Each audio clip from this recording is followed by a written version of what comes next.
amoureux des bouquins, amoureux des parchemins, vous avez de la chance. Vous avez été touché par la grâce de l'algorithme qui vous a conduit ici jusqu'à nous. Bienvenue dans notre cercle un peu littéraire. Bonjour à tous et bienvenue à tous dans ce premier épisode. Je suis accompagnée de mon acolyte Phébé et de nos deux invités. Aujourd'hui, j'ai l'honneur, que dis-je, l'immense honneur d'avoir avec moi Meurtri. Bonjour à tous. Et aussi Mohand Touba. Hello. Du coup, Meurtri qui cumule plus de 7000 abonnés sur Instagram et qui est du coup artiste, rappeur plus précisément. Meurtri.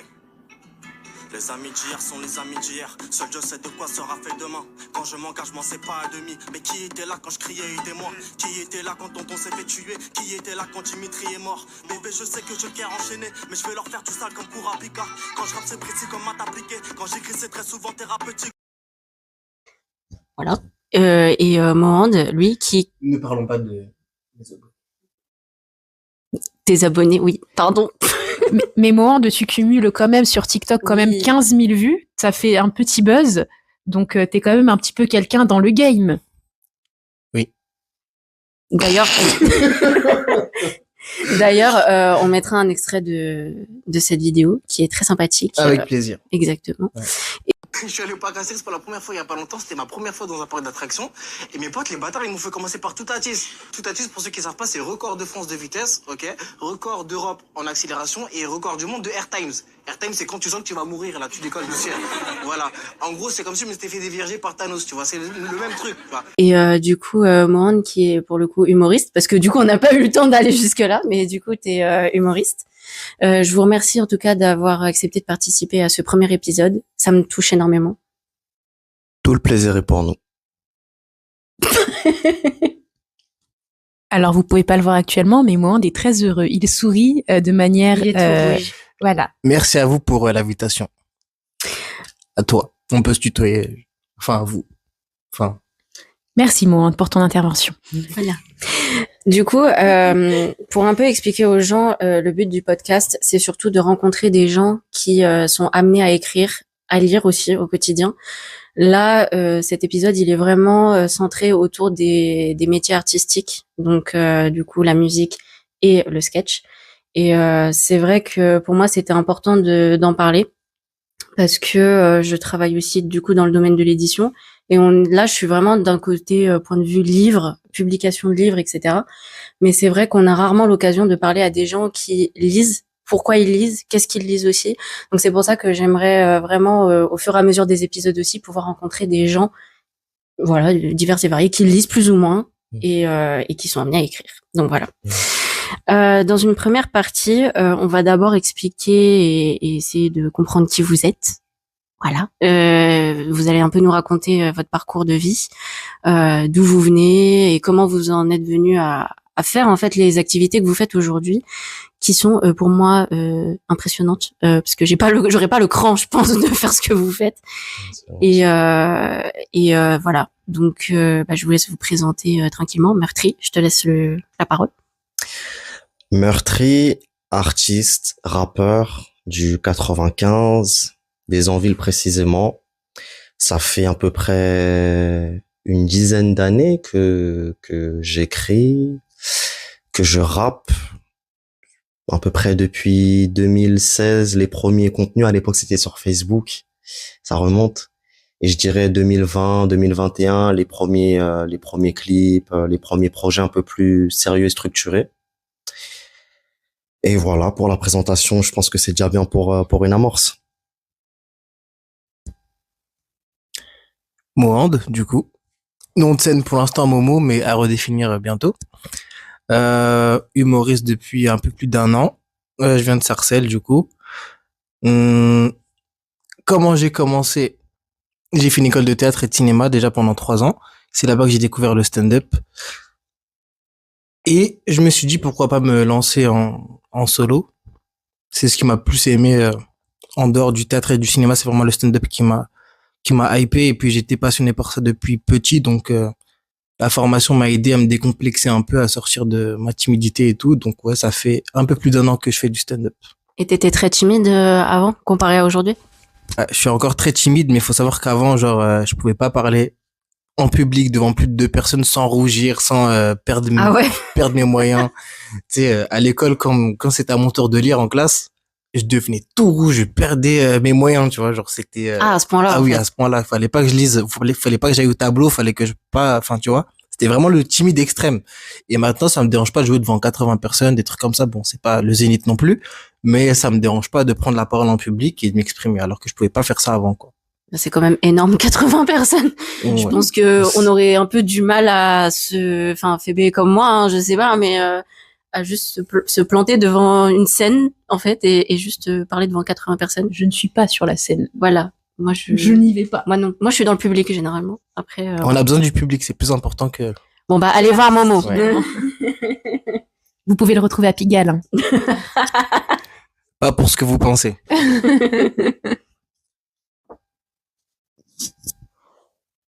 Et du coup, Alexandre.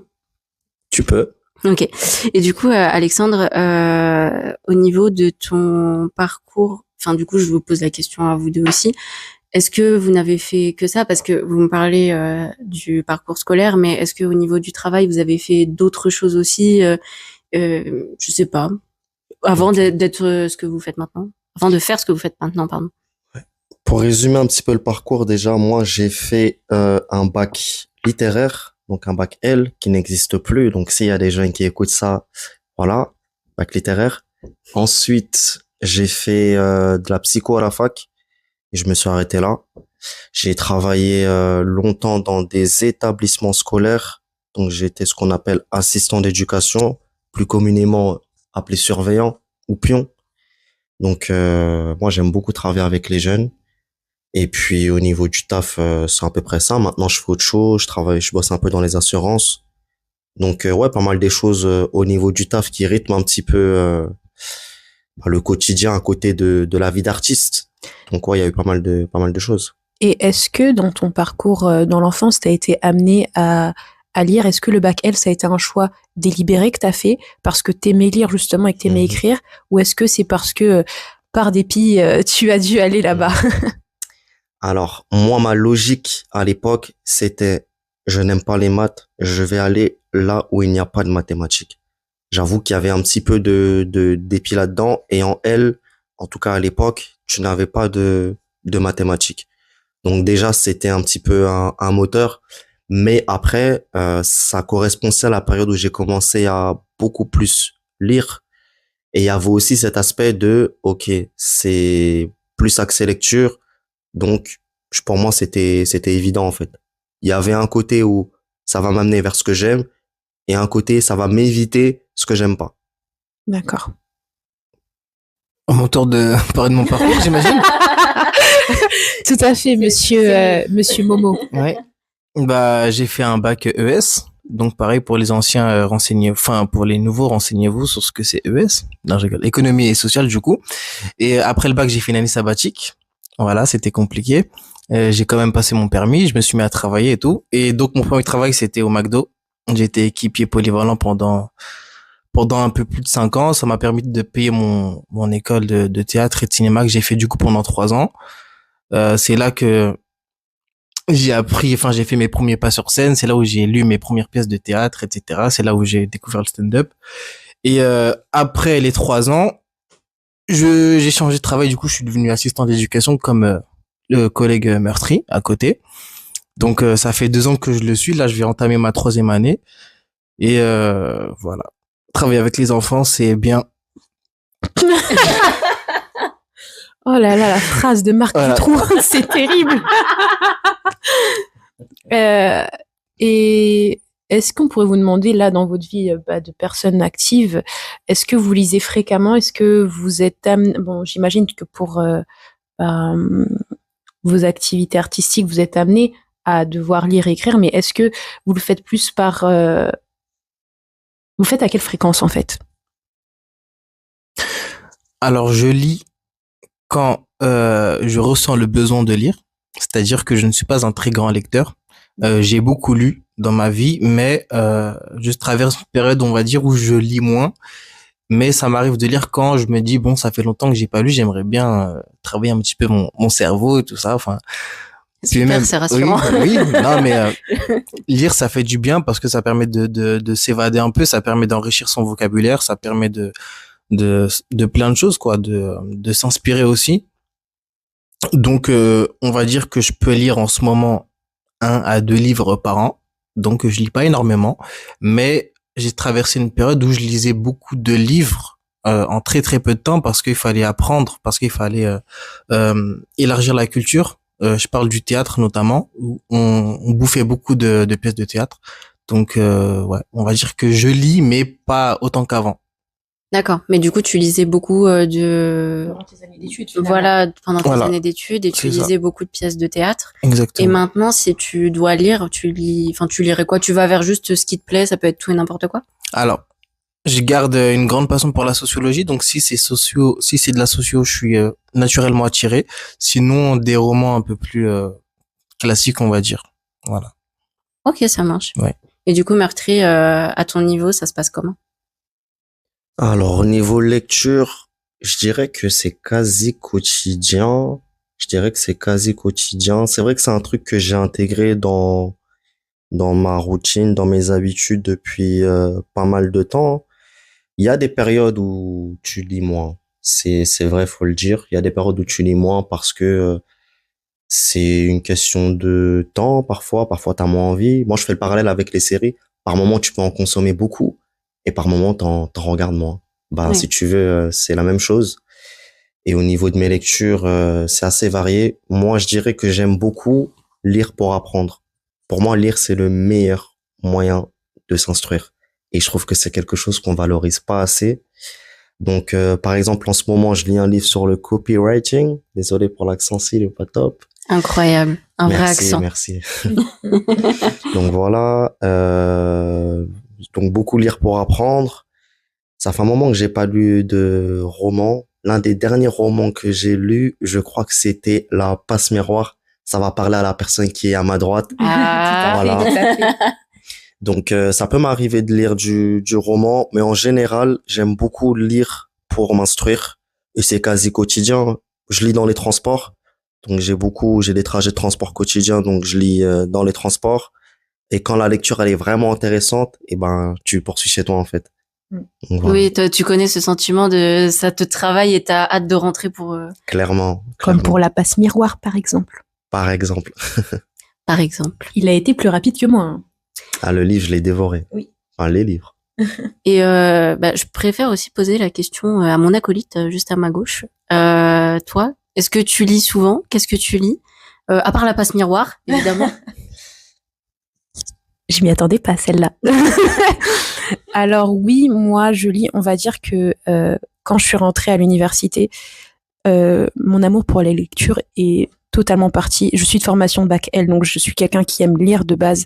Je lis beaucoup, je consomme énormément. Ça a commencé très tôt avec d'abord les mangas que j'ai dévorés. Ensuite, ça a été les contes Folio Junior, tu sais, le Comte de Versailles, je crois. C'était un super bon livre, j'avais trop aimé. Il y avait, c'était avec Louis XIV, il faisait des dingueries incroyables. Waouh, à 8 ans, j'étais passionnée. Et puis en fait, très très rapidement, en fait, à travers ça, j'ai voulu aller trop vite peut-être dans mon rythme de lecture. J'étais en 5e, je voulais lire Le Parfum de Suzansky, je crois qu'il s'appelle comme ça. Non, Alors ça parle d'un gars qui s'appelle, je sais plus comment, Grenouille, Jean-Baptiste Grenouille, qui a un nez complètement magique et qui est capable de créer des parfums, des parfums qui des parfums non, à l'odeur incroyable. Et en fait, et du coup, il a embauché, je crois que ça se passe à l'époque où il y a encore la royauté, il a embauché, au fur et à mesure du temps, il devient quelqu'un de très important parce que ses parfums sont capables de réaliser des miracles, autant des miracles que des malheurs d'ailleurs. Et à la fin du livre, en fait, il se suicide en créant un parfum qui sent tellement bon que des SDF le dévorent. J'ai voulu aller un petit peu trop rapidement, je pense, dans mon processus de lecture. J'avais même pas 13 ans, j'étais en mode waouh, c'est ouf. Voilà.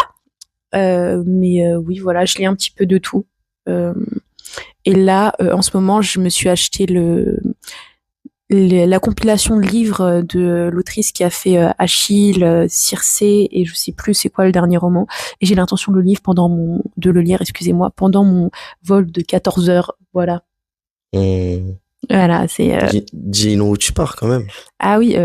Faut le préciser pour les auditeurs, c'est important. Ah oui, je pars au Japon, bien évidemment, en tant que Kikujap certifié. Je devais aller là-bas pour aller rencontrer des auteurs de manga, faire le musée Ghibli, et on en passe. Mais on s'éloigne de la lecture, du coup, je vais on va Les gens, ils aiment bien les petites digressions, t'inquiète. Mais oui. C'est vrai. Ah oui. Ah bah écoutez, j'ai hâte de partir. Je pars avec EF. Si vous avez des questions, n'hésitez pas dans les commentaires. Je répondrai avec plaisir. Voilà. Bah écoute, formidable.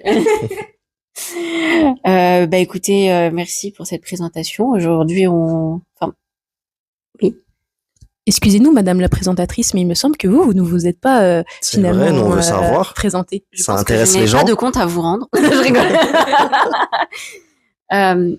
Alors moi aujourd'hui, je dirais avant quand j'étais beaucoup plus jeune, en termes de lecture, ma mère me lisait énormément de livres, énormément, et du coup j'ai fini par aussi moi lire jusqu'à peu près 14 ans. J'ai eu une grosse période où je lisais plus du tout.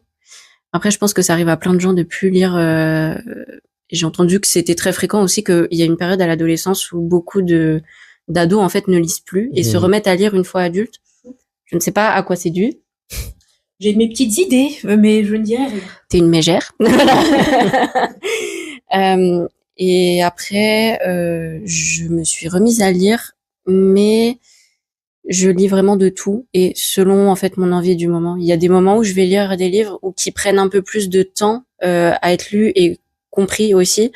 Là en ce moment, je suis sur un livre d'un auteur japonais qui s'appelle Kazuo Ishiguro. C'est l'auteur de Clara et le Soleil. Oh là là. Ça parle de quoi? Clara et le Soleil, ça parle alors c'est très compliqué, tu vois. Mais ça parle d'intelligence artificielle, c'est ça.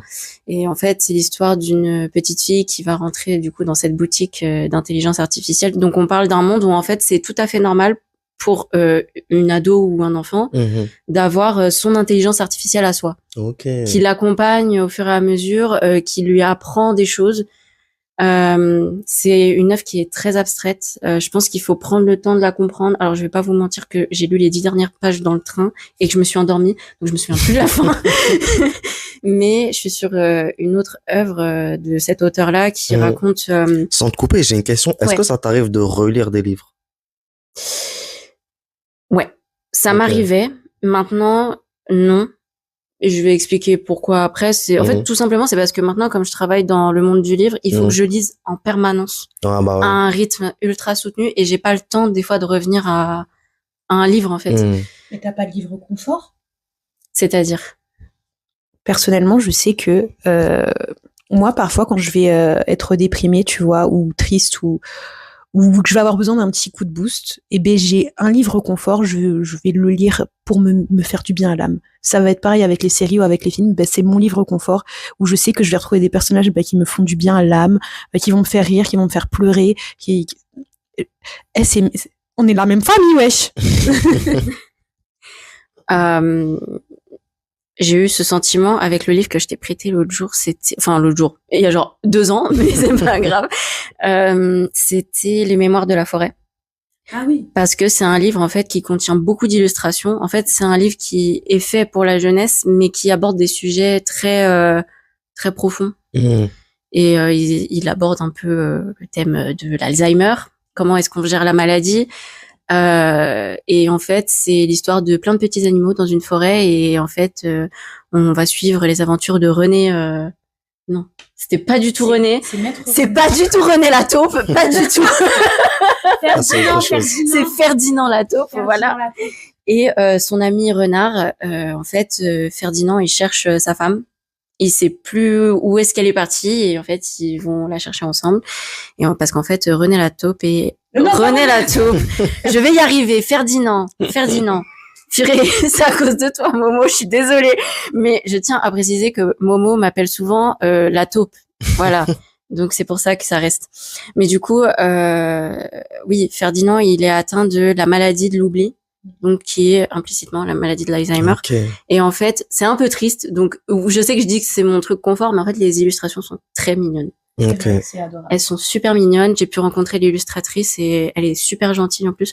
Voilà, donc c'est tout. Ok. Moi, je trouve que non, même si c'est triste, je trouve qu'il y a un côté confort dans le sens où ça fait un petit peu conte. Oui, Je trouve, c'est ça. Ça fait un petit. Moi, ça me rappelle. Il y avait une série genre sur TF1 ou Midi les Zouzous avec les amis de la forêt. Là, il y avait un écureuil et tout. Là, et des grosses joues. Vous avez pas connu? J'avoue que là, je vois pas. Je le mettrai du coup au montage. Mais les copains de la forêt, un truc comme ça. Ça me dit quelque chose, ouais. Bref, ça passait sur TF1 et moi, ça m'a vraiment rappelé cette ambiance-là, mais en plus mature. C'est vrai. Et toi, Momo, est-ce que t'as un livre confort? Dis-nous tout. D'abord, je voulais faire un petit retour en arrière. Le livre dont tu parlais, qui parle d'intelligence artificielle, là, il s'appelle comment déjà? Clara et le soleil. Voilà. À propos d'intelligence artificielle, j'ai un film à conseiller aux auditeurs, du coup, et à vous aussi si vous l'avez pas vu. Ouais. Pardonnez mon accent anglais. Her, H-E-R, ok? Comment vous le dites, vous? Her. Her, voilà. Avec Joaquin Phoenix, qui est très très intéressant, je vous le conseille. Et une autre parenthèse, je t'ai prêté un livre, Inès, ça fait un moment déjà, c'était un livre rapide à lire. Il est à Bordeaux, je suis désolée, je te le ramène en septembre promis. Voilà. Puis c'est un CSC, il me semble que moi aussi je t'ai prêté un livre, mon grand. Oui, mais moi je l'ai pas encore lu, alors Oui, que elle l'a lu. Voilà. Le début de l'année. Voilà, donc tu me rends mon livre si tu l'as lu, s'il te plaît, Inès. Voilà. Voilà, vous voyez, c'est ce genre de personne avec qui je travaille et Voilà. moi je ne sens pas, je me sens oppressée chaque jour de ma vie. Non, je rigole. Tu es une voleuse et tu ne veux pas l'admettre. Oui. Et meurtri qui se sert à manger comme si nous n'enregistions comme si on n'enregistrait pas de podcast. Voilà. Écoute, il a faim. Voilà. Tu fais un C'est ASMR du déballage peut-être. Non, ça intéresse pas les gens, ça. Ok. Bah mange tes gaufres en silence. Alors, j'ai un livre confort. Oui, j'ai un livre confort. Le Royaume de Kensuke. Ok. Voilà, c'est un livre que j'ai découvert en primaire et un gros coup de cœur sur ce livre parce que l'histoire m'a beaucoup touché. Et petite anecdote personnelle, en fait, l'histoire est très triste à la fin. Enfin, c'est très émouvant en tout cas. Et quand on arrivait à la fin du livre avec ma mère, on a pleuré tous les deux. Et on ne savait pas, mais ce même jour où on a pleuré, on était dans le sud de la France. Et ben chez moi à Sarcelles, bah c'était le jour où mon hamster est décédé. Paix à son âme, Mercedes. Et Voilà. Mercedes, il s'appelait. Et c'est oui, et indirectement on a pleuré. C'était pas pour Mercedes, mais on a versé des larmes le jour de sa mort, quoi. C'était pas pour lui, mais bref. Et du coup j'ai une attache. C'est vraiment très. Ne rigolez pas, s'il vous plaît. C'est un être vivant, ok, qui est C'était, parti. Mais t'as dit déjà, tu pleurais même pas pour Mercedes. Non, mais C'est surtout parce que qu'il a fait en ça- fait non, parce qu'en fait il est décédé, mais on n'était pas au courant. Ok, c'est-à-dire que nous, on était en vacances et ma grand-mère nous a caché la mort de Mercedes. On l'a découvert en rentrant de vacances. Ok, et coïncidence, on a pleuré le même jour que son décès. Voilà, donc il y a un petit côté, dramatique. voilà. Paix à son C'est petit ça. cœur. Et donc je sais pas, il y a une attache particulière par rapport à ce livre qui a une version film aussi qui est sortie récemment. Je conseille à tout le monde d'aller le voir ou de le lire. C'est un message fort sur la nature, etc. Donc, je suis très attaché à ça. Et ouais, donc le royaume de Kensuke. Voilà, un petit livre qui me rend nostalgique. Eh ben, merci beaucoup. Merci à vous. Mais attends, Meurtri, il a pas dit s'il avait un... Alors moi, je t'ai posé la question, est-ce que tu relis? Parce que c'est vrai que ça m'arrive pas tant que ça de relire des livres. Après, je parlerais plutôt de livres marquants. Livres confort, c'est vrai que j'ai du mal à m'approprier l'expression. En tout cas, si je dois parler d'un livre marquant, je parlerai d'un livre de Paulo Coelho qui s'appelle L'Alchimiste. Ouais, je suis obligé de parler d'Alchimiste, je suis obligé de le citer parce que j'ai l'impression d'avoir lu beaucoup d'autres lectures qui m'ont marqué et d'avoir ressenti le même esprit que tu retrouves dans L'Alchimiste, et je suis sûr que ces lecteurs ont lu L'Alchimiste et ça les a inspirés. Donc je pourrais citer plein d'autres livres, mais c'est plus facile de citer L'Alchimiste. C'est vrai.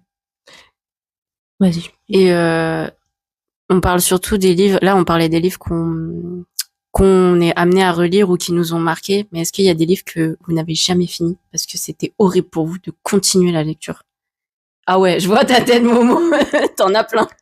Moi, ça m'est arrivé qu'une seule fois. Ah ouais? parce que je suis un peu, je sais pas si on peut dire maniaque, mais quand je commence, j'ai envie de terminer.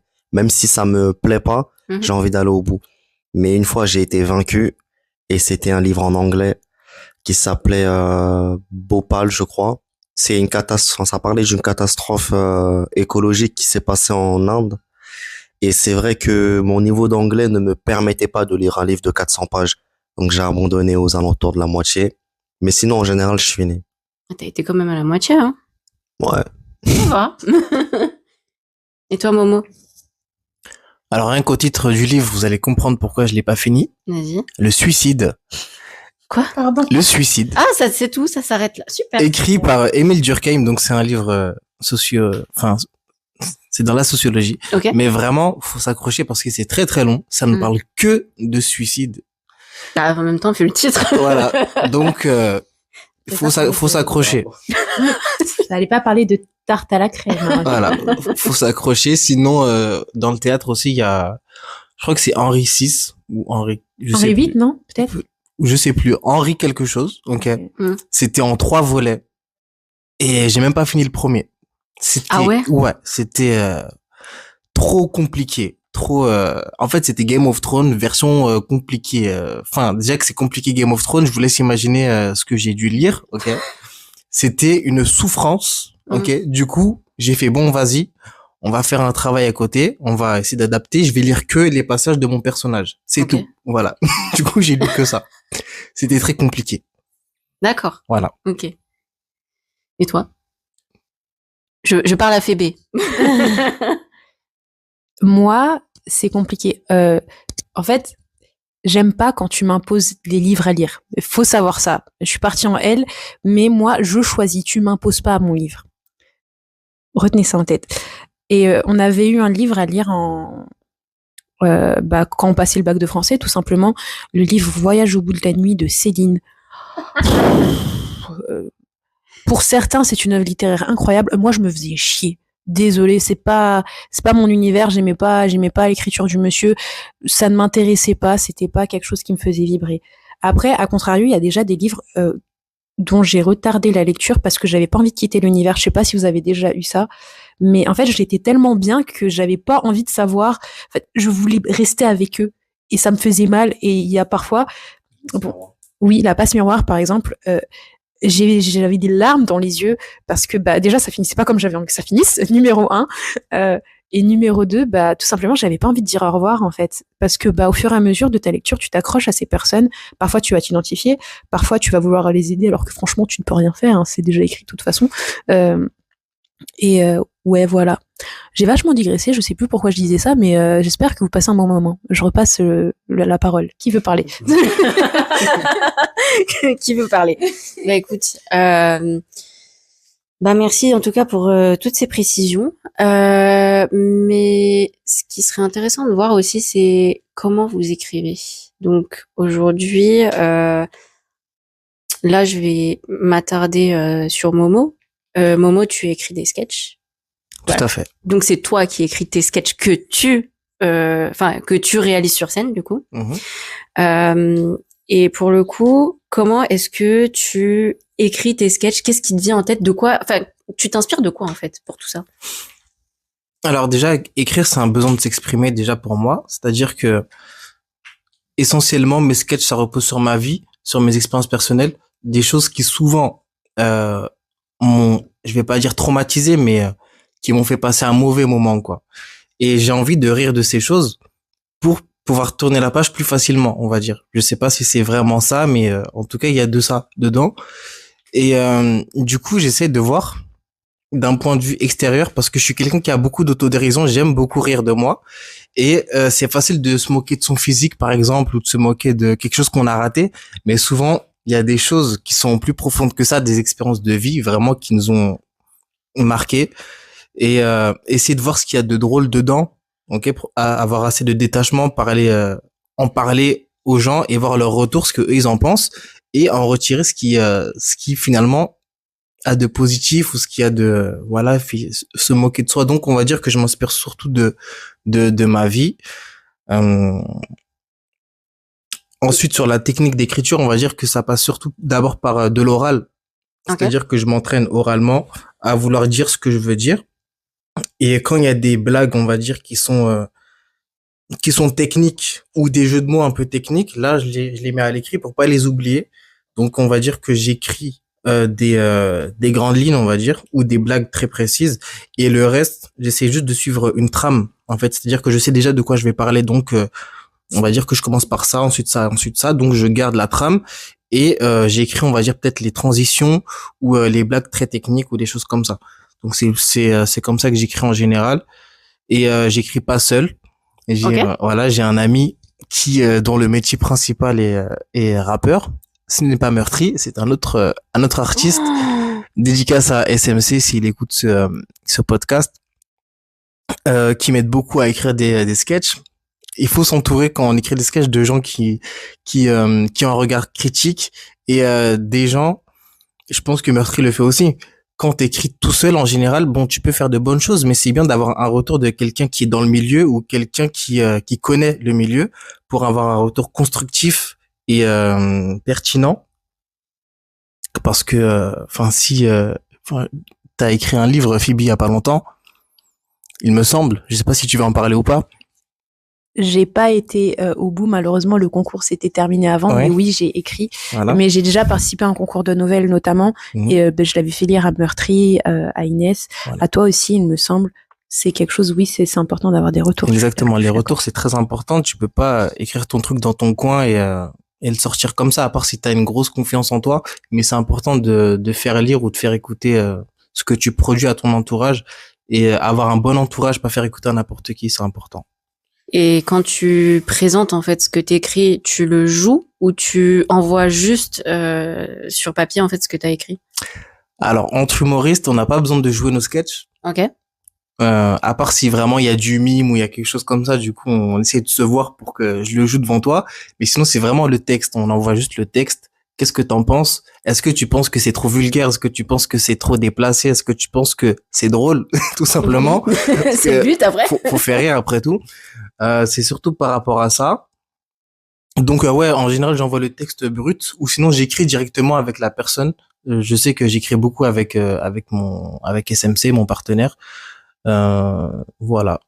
Et quand t'écris en fait, comme du coup tu dois le jouer après sur scène, quand tu écris, tu penses vraiment à tout ce que tu dois faire d'emblée.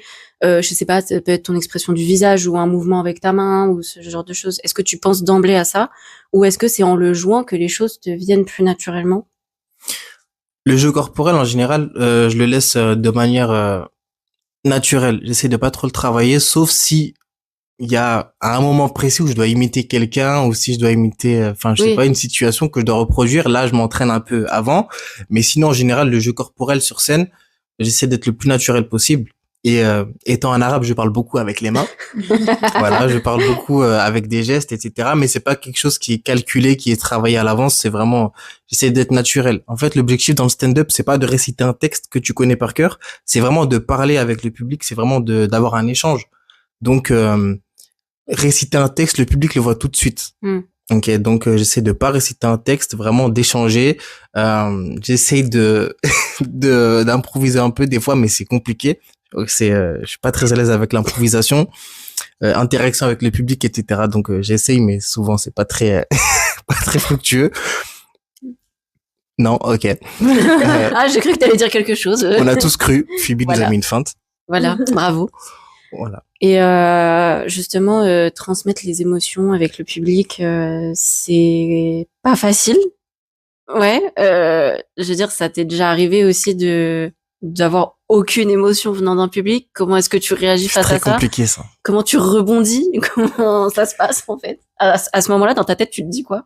Alors, moi, j'ai une technique, quand je commence un sketch, j'essaie toujours de commencer soit par une blague punchline, tout de suite, soit chauffer un peu le public, c'est-à-dire que je leur fais répéter des choses, etc. Et après, je casse un truc à la fin, bref.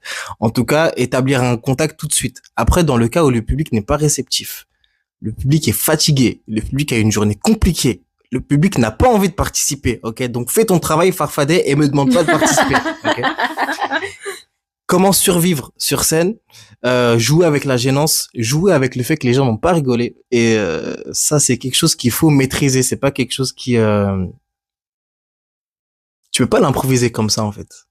Le fait de jouer avec la gêne, etc. Et il y a des fois où même si tu le maîtrises, bah c'est tellement compliqué. Et ça m'est arrivé de jouer devant 2-3 personnes des fois. Il y a personne, donc on n'interviewe pas des grands humoristes ce soir, mais ouais, jouer devant 2-3 personnes et les 2-3 ne rigolent pas. Ouais.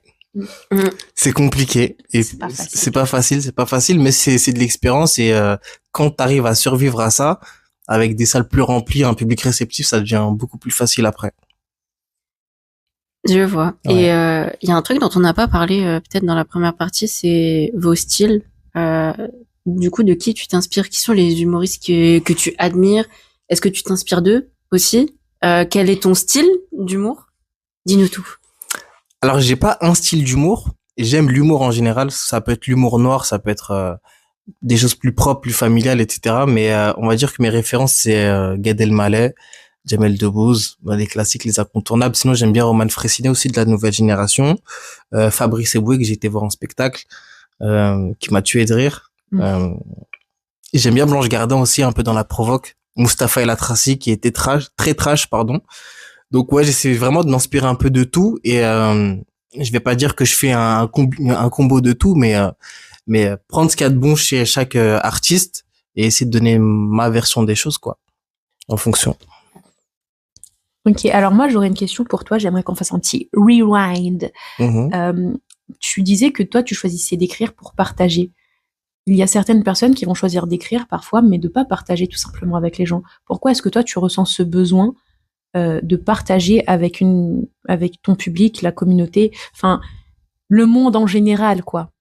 Parce que choisir de devenir une personne publique et de partager tes expériences traumatiques ou non, c'est aussi quelque chose d'important à souligner dans ton processus d'écriture, je pense. C'est une très très bonne question. Je pense que ça a commencé très jeune quand j'étais à l'école. Bon, j'étais pas un cancre non plus, mais on va dire que je prenais du plaisir à amuser la galerie, quoi.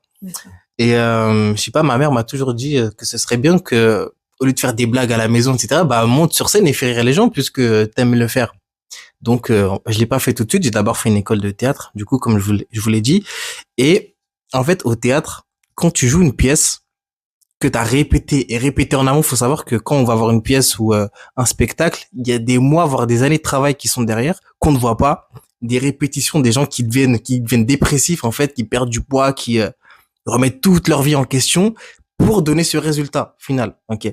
Et quand le résultat final satisfait le public, quand le public t'écoute, quand le public rigole, quand le public ressent l'attention, ça procure une satisfaction tellement immense, en fait, une fierté que tu te dis, mais en fait, c'est ça que je veux faire. Je veux que les gens m'écoutent. Et en plus, quand ça vient de soi, parce que c'est un texte que j'ai écrit moi-même, et que les gens écoutent, qu'ils se reconnaissent ou qu'ils rigolent ou qu'ils comprennent des choses, parce qu'en fait, il suffit pas juste de faire rire pour faire rire. C'est facile de faire des blagues de cul, par exemple, ou des blagues, enfin, des jeux de mots bidons pour faire rire les gens. En fait, c'est pas ça qui est intéressant, c'est de faire rire, mais de passer un message derrière, en fait. Et quand le message passe avec de l'humour, c'est magnifique. Et je me dis pourquoi gâcher je vais pas dire que j'ai un don, parce que bon, mais pourquoi gâcher ce potentiel, en fait? Voilà, il y a un potentiel, je sais qu'il y a un truc, il faut creuser, il faut essayer de pousser le délire le plus loin possible, en fait. Et ouais, partager, c'est important. Je sais qu'il y a plein de gens, ça m'est arrivé de regarder des films, par exemple, à des moments de ma vie où j'étais peut-être pas très bien, et ces films m'ont redonné espoir, ces films m'ont redonné de l'énergie. Pareil pour des humoristes qui ont traité des sujets dans lesquels je me reconnaissais, ils arrivaient à en rire. Je me suis dit, mais si lui en rigole, pourquoi moi je pourrais pas en rire? Pourquoi est-ce que je devrais en pleurer, par exemple? Pourquoi est-ce que je devrais bloquer là-dessus et ne pas avancer dans ma vie? S'ils sont passés par là et qu'ils l'ont surmonté, qu'ils arrivent à en rire, bah pour moi c'est un modèle, c'est inspirant. Et j'ai envie d'être ce genre de personne qui essaye de parler un peu de tout, toujours avec délicatesse, parce que chacun sa sensibilité, bien sûr, et montrer aux gens que tout est surmontable, on peut rire de tout, et voilà, je pense que j'ai fait le tour de la réponse. Ouais. C'est intéressant que tu dis qu'on puisse rire de tout, parce que justement, pas en ce moment, mais il y a beaucoup d'artistes qui ont pris la parole ces dernières années pour dire qu'avec les mouvements sociaux qu'il pouvait y avoir, par exemple sur les réseaux sociaux et tout, c'était compliqué de faire rire maintenant, étant donné que parfois, malheureusement, il y avait certaines paroles qui étaient mal interprétées et qui, du coup, pouvaient être offensantes pour une partie du public. Donc, c'est intéressant ce que tu dis. Moi, je pense qu'on peut toujours rire de tout. Ça dépend comment on aborde le sujet. Ça dépend. En fait, c'est ça. C'est toujours le fond et la forme, en fait. C'est-à-dire que le fond peut rester sincère. Tu peux traiter du fond que tu veux, mais il faut toujours mettre la forme pour pas trop blesser, trop blesser les gens. On va dire que c'est ça. Il y a la liberté sur le fond, mais pas sur la forme. D'accord. Malheureusement. J'ai aimé ta c'est réponse. bon. Oui, C'était bien. voilà. C'était génial. Merci. Et est-ce que c'était facile au début? Enfin, ouais. Petite dernière question, je pense. Est-ce que c'était simple pour toi au départ, quand tu écrivais tes sketchs, de les partager à quelqu'un d'autre? Parce que il y a aussi cette question de se sentir légitime à écrire. Et l'intimité, je trouve que c'est un acte tellement intime d'écrire, tu vois. Genre de partager au final. Est-ce que c'était compliqué au départ? Est-ce que ça va mieux aujourd'hui? Au-delà de la difficulté, c'était nul au départ. C'était c'était très très nul. Alors je vais pas dire que maintenant c'est des chefs-d'œuvre, mais il y a une marge de progression incroyable quand même. Et ouais, au début c'est difficile quand même de parler de sujets. En fait, bizarrement, je m'en fous de parler aux inconnus, mais je me dis si ma mère entend ça, si ma mère entend ce que je raconte là, est-ce que je vais rentrer à la maison? C'est ça en fait le truc. Donc ouais, c'est surtout se libérer de ces chaînes, se libérer ouais, faut pas que les gens bloquent notre créativité en fait, parce que des fois on se met des barrières pour pas heurter certaines personnes, mais du coup on se prive potentiellement d'un écho qui est incroyable quoi. Donc vraiment ne pas se mettre de chaîne et traiter tous les sujets. Si t'es inspiré, écris et parle-en. Tu t'en fous de ce que les gens vont en penser. Vous voyez pas son visage là, mais il est super déterminé, franchement Il incroyable. est très fâché, moi je dis. Quel homme. Tu m'inspires. Ah bah merci beaucoup. Il avait les sourcils bref. C'est la Méditerranée, c'est pas contrôlé. Les sourcils sont indépendants. Voilà. Pas de souci. Voilà. Et du coup, Momo, pour la toute dernière question te concernant, après je te parle plus.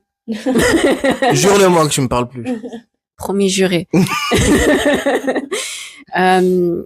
Tu disais au départ que du coup tu t'appelles Momo, c'est ton nom de scène. C'est Mande ou c'est Momo? Momo. Ok. Que tu voulais changer. Pourquoi tu veux changer? Et surtout, qu'est-ce que tu cherches comme nom, comme surnom? Alors pourquoi changer? Parce que des Momos, il y en a des centaines, des milliers, donc ce serait bien d'avoir un nom plus identifiable. Donc soit mon prénom, parce qu'en vérité il y a pas tant de mots and que ça, soit laisser parler la créativité, mais un truc plus original que Momo quoi. Je te conseille de faire appel aux deux personnes juste en face de toi. Elles ont vraiment une imagination débordante et te trouveront un nom unique. Eh bien, écoutez, avec plaisir, je suis ouvert à toutes les propositions. Voilà. Et même les auditeurs, d'ailleurs, si vous avez des suggestions, n'hésitez pas.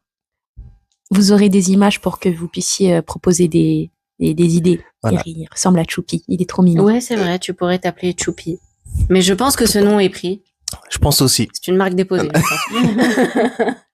Bah écoute, merci beaucoup. Et, merci à vous. Et ensuite, nous allons passer à Meurtri. Exactement. Meurtri, bonjour. Non, je rigole. Bonjour. Rebonjour. Meurtri, pourquoi Meurtri? Pourquoi Meurtri? Je suis issu d'une époque et d'un environnement où tout le monde s'appelait par des noms en fonction de l'inspiration de ton entourage. La première personne à m'appeler Meurtri, excusez-moi, c'est mon cousin. Pourquoi Meurtri? Il faudra lui poser la question. Franchement, je sais pas. Peut-être que ça correspondait à ce que je lui reflétais à l'époque, je sais pas. J'étais un peu nerveux, moi, avant. Et pourquoi je l'ai gardé? C'est surtout ça la question. Je l'ai gardé parce que, en me renseignant et en regardant ce que ça voulait dire, je trouvais que ça correspondait assez bien à ce que j'étais à cette période de ma vie, à ce que j'avais envie d'amener en tant qu'artiste. Et donc, je l'ai gardé tout simplement, mais c'est pas un nom que j'ai choisi. C'est un nom que je me suis approprié, on va dire. Ok. Très intéressant. Ah pardon, j'ai cru. C'est toi qui as la feuille. Je pensais que c'est toi qui allais. J'ai un œil en moins, madame. Bon, tu me diras toi aussi. Oui. Alors sachez que dans les coulisses, on a une blessée. Voilà. Elle a un œil en moi et moi aussi finalement. Oui, Voilà, bah, nous deux, on a Ça vous fait un point commun. Voilà, exactement. C'est beau. Voilà, bah t'as l'œil gauche et j'ai l'œil droit. Formidable. Alors, Meurtri, ton processus d'écriture, comment ça se passe? Du coup, toi, t'es dans le domaine de la musique. Est-ce que, du coup, t'as une instru d'abord, des paroles d'abord? Comment ça se passe? Ça va dans quel sens? Ouais.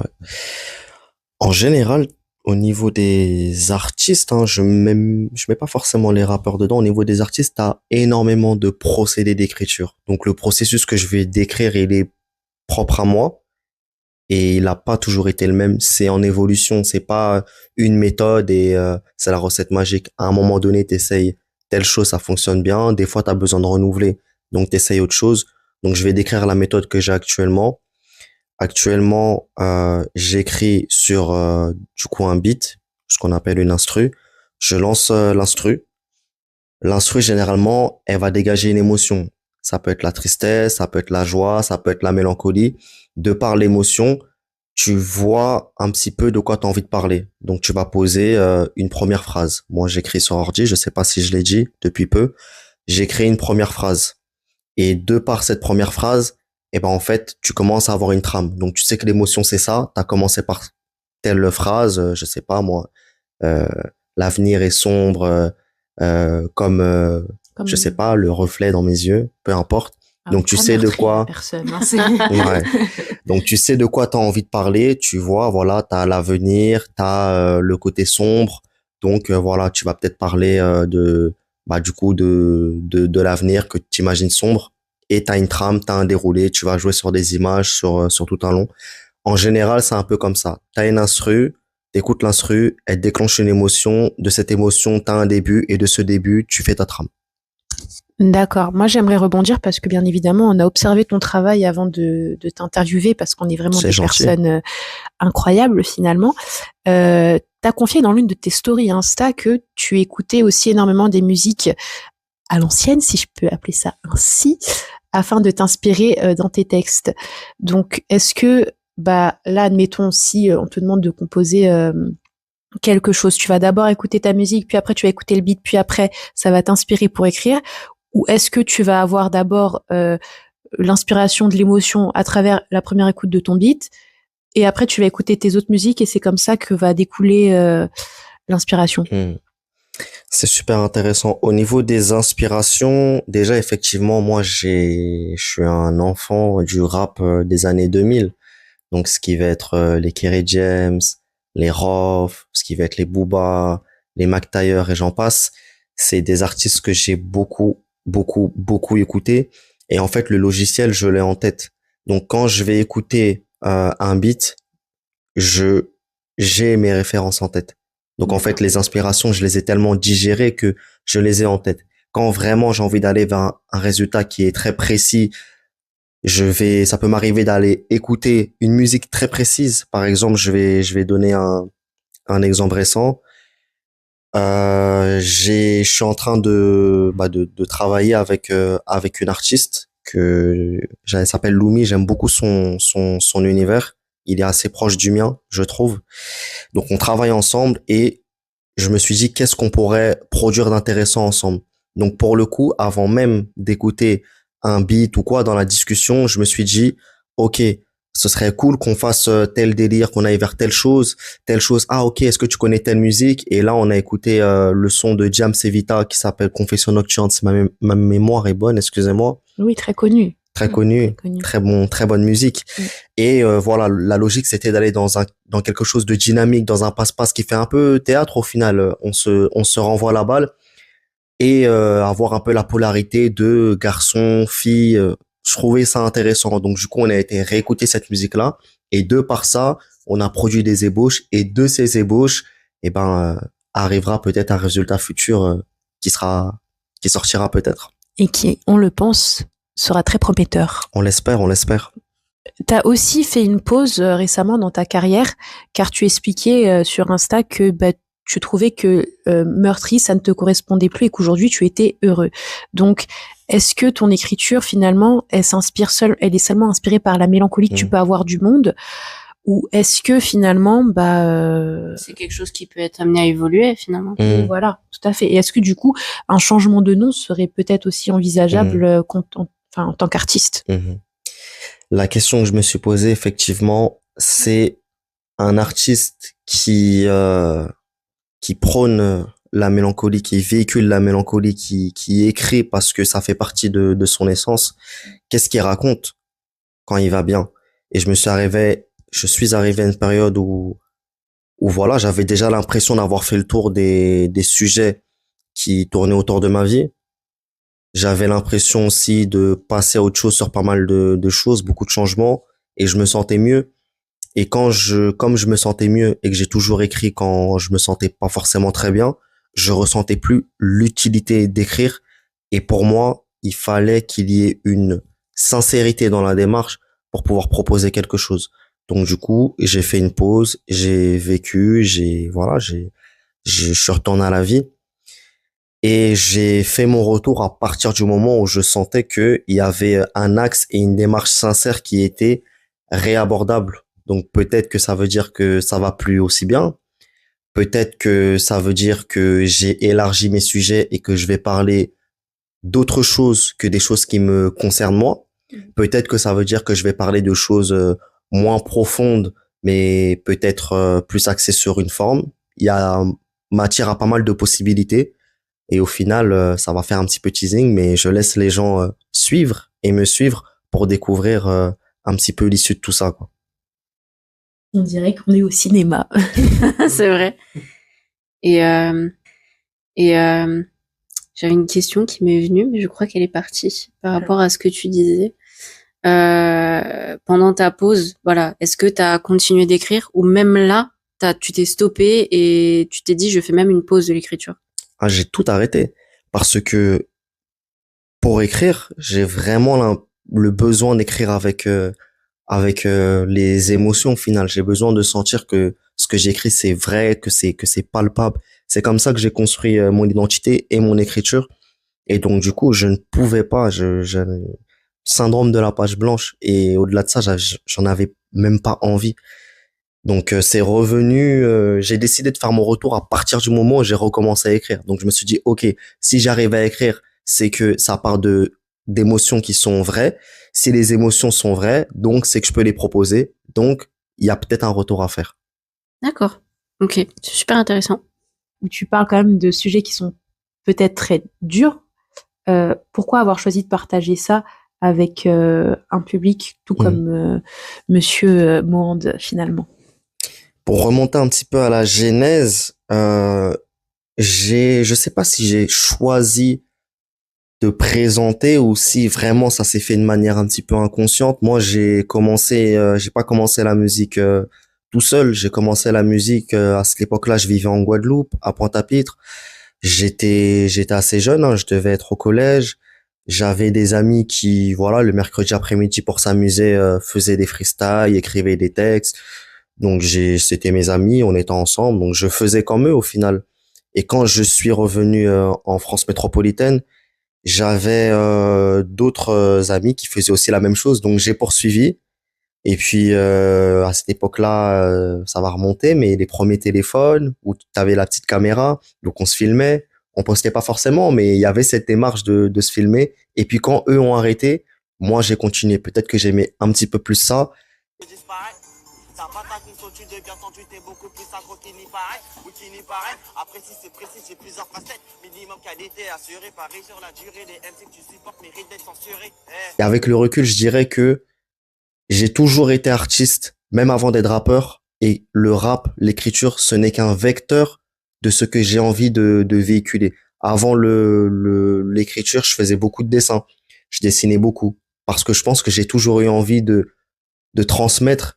Et puis, pour moi, être artiste, c'est, tu l'es ou tu l'es pas, finalement. C'est un petit peu de ça. Après, que tu sois musicien, que tu sois écrivain, que tu sois peintre, ce n'est que des vecteurs. Tu peux passer de l'un à l'autre. C'est juste des appétences, des affinités. Mais un artiste, c'est quelqu'un qui a besoin de véhiculer, qui a besoin de transmettre, qui a besoin quelque part de dire j'existe.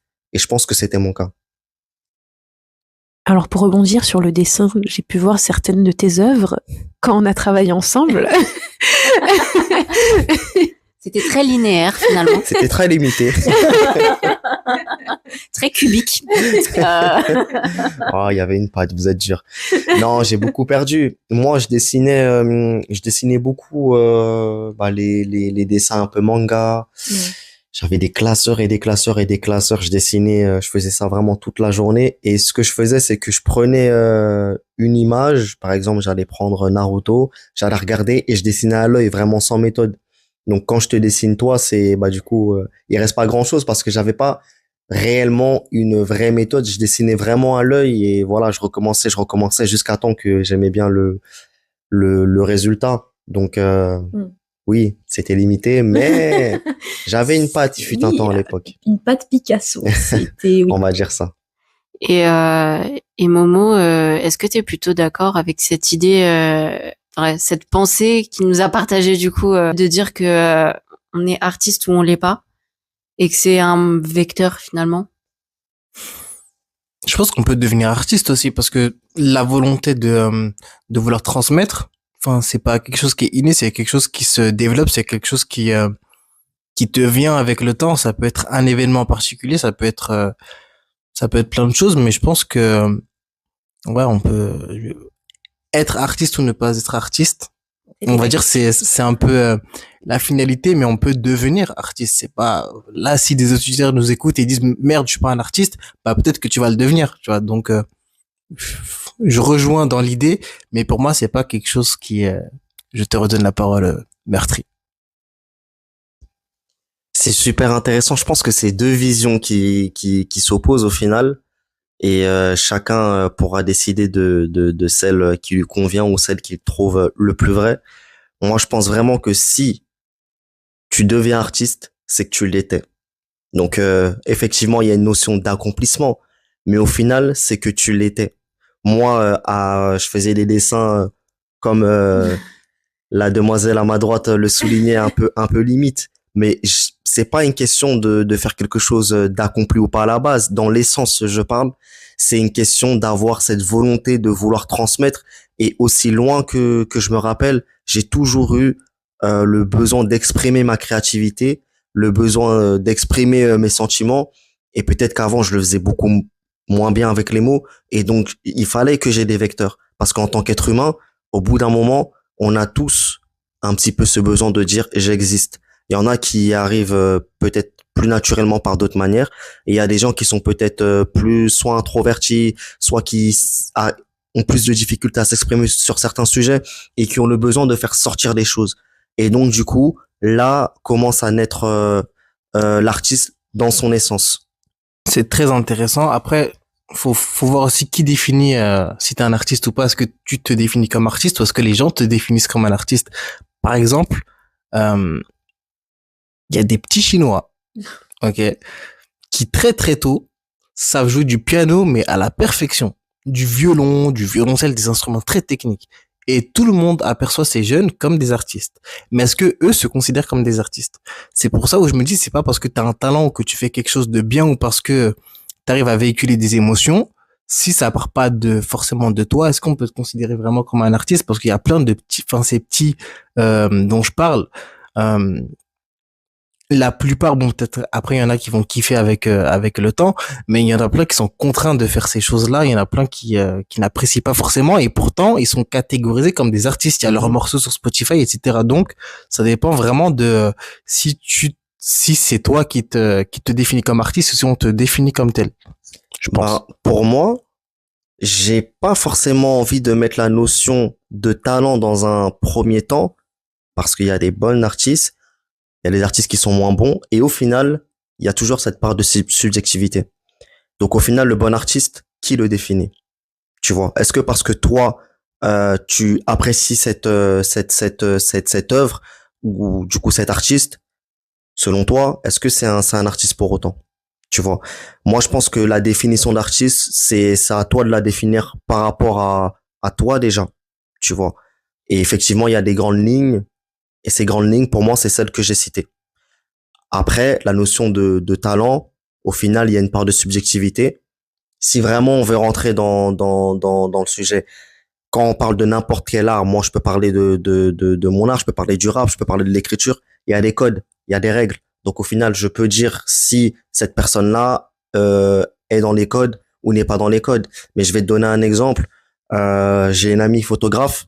Elle a fait aucune étude là-dedans. Elle avait très très peu de notions. Mais elle s'est dit, ok, je maîtrise pas les codes, je fais les choses avec ma patte. Ça fonctionnait un petit peu bien. Elle postait son travail. Elle a eu des retours de vrais photographes, du coup, voilà, certifiés, qui lui disaient, mais écoute, le plan comme ça c'est pas comme ça, voilà. Mais au final, pour moi, c'est une artiste, tu vois, c'est une artiste. Pourtant, il y a toute une part de sa catégorie, de ses pairs, qui ne la reconnaissaient pas parce qu'en fait, elle ne respectait pas les codes, tu vois. Donc au final, pour moi, hein, et là, s'il y a des gens qui écoutent pour reprendre ton terme, je leur conseillerais pas d'attendre une validation pour se dire, ah, je suis un artiste parce que ça fonctionne ou parce qu'un telle personne qui a fait je sais pas quoi a dit que j'étais un artiste. Non. Si t'es un artiste et que tu te définis comme tel, au final, c'est peut-être que tu l'es. Mais c'est une question de vision. Je suis totalement d'accord avec toi. Le seul truc où vraiment j'étais pas trop d'accord, et c'est juste sur ça que je reviens, c'est pour moi être ou pas être artiste. Encore une fois, tu peux le devenir. Il y a des gens qui ont un déclic très tardif. Enfin, il y a des gens qui commencent à réaliser très tard, des gens qui se lancent dans un métier très tard et tout ça, qui découvrent un talent, ou qui découvrent, encore une fois, un talent, c'est subjectif, etc. Bref, mais qui se lancent dans la créativité très tard. Ça veut pas dire qu'ils n'ont pas, enfin, tu vois, genre si tu te lances dans le dessin à 80 ans, par exemple, est-ce que tu as été un artiste du coup avant ou tu l'es devenu quand tu as commencé? Bah pour moi, la personne qui se lance dans le dessin à 80 ans, elle était déjà artiste. Peut-être qu'elle va se définir en tant qu'artiste à ses 80 ans et de par l'accomplissement qu'il va y avoir derrière, mais en réalité cette personne-là, elle était déjà artiste. Maintenant, c'est comme si le parallèle il va être super gros, mais bon, je le fais quand même. C'est comme si demain tu changes de sexualité, peut-être que c'était déjà entre guillemets c'était déjà toi, mais ton déclic il peut arriver plus tard, tu vois, la façon de vouloir l'assumer, etc., ça peut venir beaucoup plus tard. Mais au final, pour moi, cette personne qui se lance dans le dessin à 80 ans, eh ben son parcours de vie aurait pu faire que ça aurait été la peinture, ça aurait pu être la poterie, ça aurait pu être plein de choses, mais dans tous les cas elle était déjà artiste. Et je pense que la matière, ce n'est qu'un vecteur, tu vois. Pour moi, si t'es humoriste, c'est que dans un autre multiverse, t'aurais pu être peut-être rappeur. Et peut-être que moi, dans un autre multiverse, c'est moi qui aurais été comique. Tu vois ce que je veux dire? Ce n'est que des vecteurs, mais à la base, c'est que t'avais quelque chose à exprimer, c'est que t'avais un besoin d'exister, tu vois. Et c'est cette essence-là qui fait de toi un artiste, pour moi. J'ai rien à ajouter. C'est en fait, il est tellement convaincant que bon, hein. D'ailleurs, les auditeurs, si peut-être parmi vous se cachent de grands artistes, vous le savez pas encore. Donc, si vous avez un petit talent, quoi, essayez de creuser un peu. Allez-y. Moi, je me permets de me joindre vite fait au débat. Voilà, personne m'a demandé mon avis, mais je le donne quand même.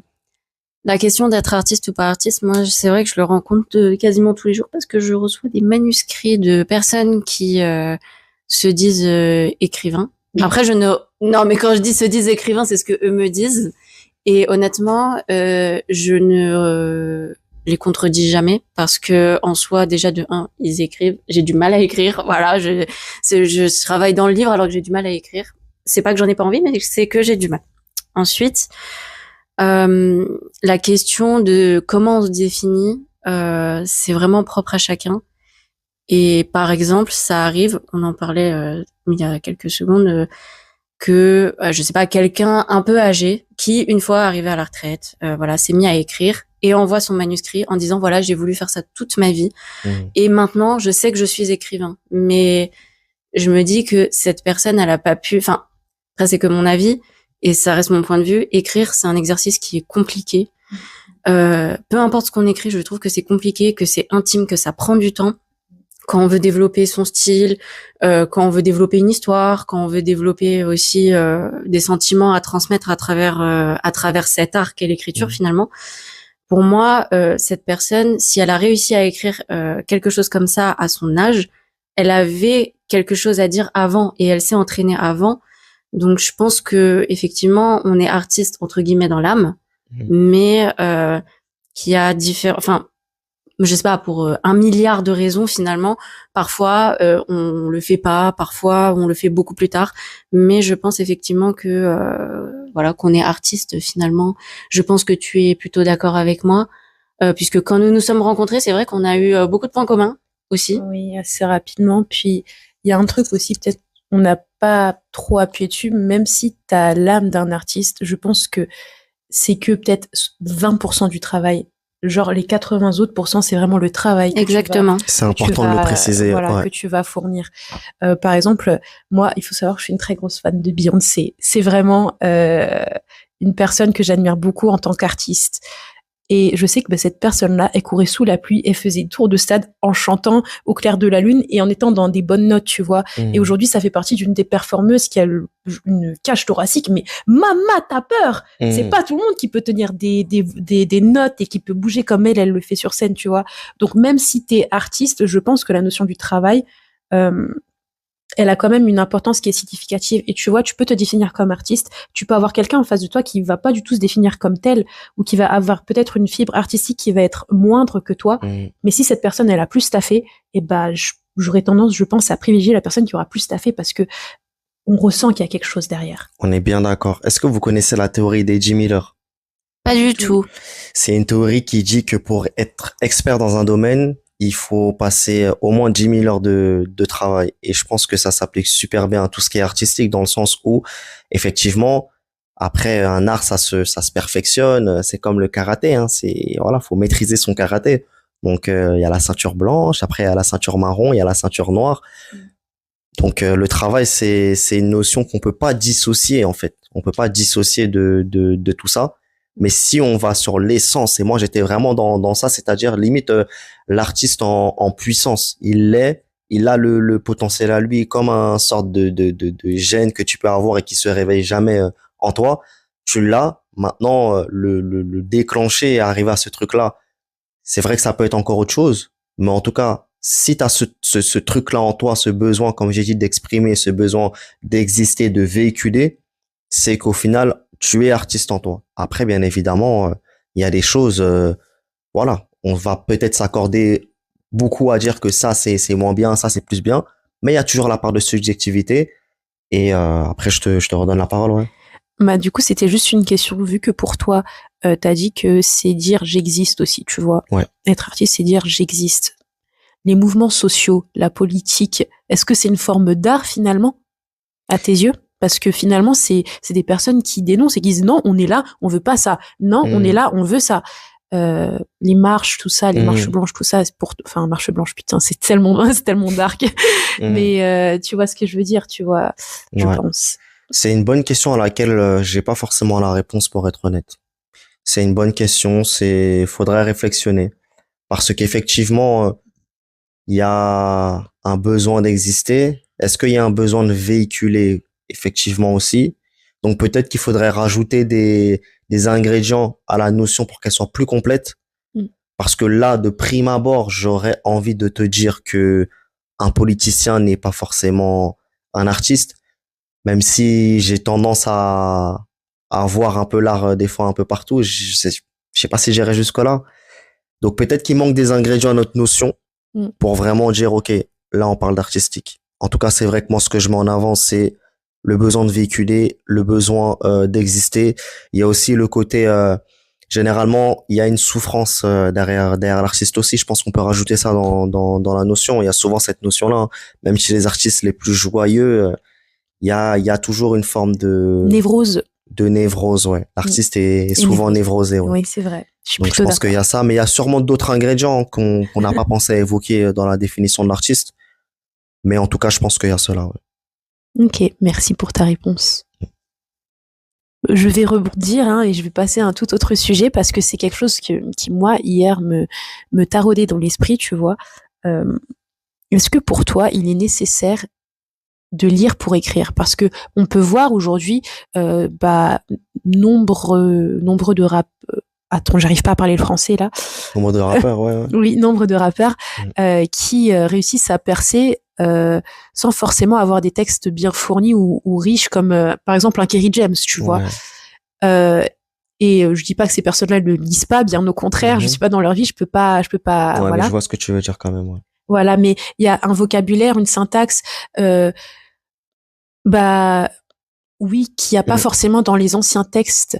Et du coup, je voulais savoir si pour toi, il était nécessaire de lire pour écrire, ou du moins écrire des textes comme toi tu le fais, ou si au contraire, bah c'était pas forcément nécessaire parce que c'était le message qui primait. Ok, alors je vais tuer le suspense tout de suite. Pour moi, non, tu n'as pas besoin de lire pour écrire et je vais expliquer pourquoi.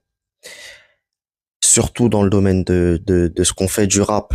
Si on reprend l'essence du rap, vraiment, on parlait de besoin d'exister, de vouloir véhiculer. Là, on pourrait rajouter l'aspect un petit peu contestataire. À la base, le rap, ça naît dans un contexte où, ok, les gens, ils ont besoin d'être contestataires. Ils voulaient aussi faire la fête, hein, clairement. Les gens voulaient faire la fête, hein. Les blocs parties, etc. Renseignez-vous. Mais c'était pas des gens qui écrivaient. Donc on vient d'une musique de la débrouillardise en fait, tu vois, où tu prends ce que tu prends ce que t'entends dans la rue, tu prends ce que tu vois. Moi, je préfère quelqu'un qui sait ou qui a la volonté de transmettre son vécu avec des émotions brutes, comme ont pu le faire nombre et nombre de rappeurs, que quelqu'un qui est très très très scolaire, qui va me lire, qui va faire des choses où va pas y avoir, si tu veux, la vraie, tu vois, la vraie matière derrière, tu vois. Donc non, pas du tout. T'es pas obligé d'être littéraire, t'es pas obligé de lire pour écrire. Maintenant, arrivé à un moment donné, pour moi, un artiste, c'est un cheminement. Un artiste, ça grandit, ça évolue, ça passe des caps de maturité. On parle souvent de l'album de la maturité. Et ben, si tu veux arriver à ces niveaux-là, au bout d'un moment, t'es obligé de rajouter des choses, tu vois. Donc, si tu veux aller plus loin, si tu veux avoir plus de vocabulaire, si tu veux rajouter des choses à ta matière brute et polir ton diamant, au bout d'un moment, ouais, lis, mais ça peut être regarder des films, ça peut être plein de choses, hein. Et pour insister sur un point précis, enfin une explication, moi je pense que les artistes rap n'écrivent pas et font quand même des choses bien parce que t'as toute la culture de ce qui s'est fait avant. Donc en fait, t'as emmagasiné de la musique, t'en as écouté et tu connais le vocabulaire qui marche dans ton secteur et tu l'as écouté, tu vois. Donc en fait, par mimétisme, tu vas reprendre des choses de ce qui a fonctionné avant. Donc t'as une culture avant, tu vois, qui fait que celui qui arrive, il baigne dans ça, donc il connaît les codes parce qu'il a baigné dedans.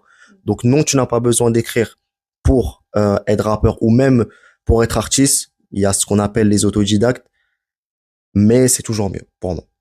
D'accord. Merci beaucoup. Et du coup, Meurtrier, j'ai vu récemment que tu as monté une association. Alors, je ne sais pas du coup si c'est toi qui l'as montée, qui s'appelle Héritage Musique. Est-ce que tu pourrais nous en parler un peu plus? Ouais, je viens de monter une association. Ça fait longtemps que c'est dans les tuyaux, si je puis dire. Ça a vu le jour récemment, à l'heure où on se parle. C'est une association qui a pour but de promouvoir l'écriture et de montrer tout ce qu'on peut faire derrière comme projet. Donc ça peut être de la musique, ça peut être on a pour but de monter même une pièce un peu comédie musicale entre le rap et la comédie musicale.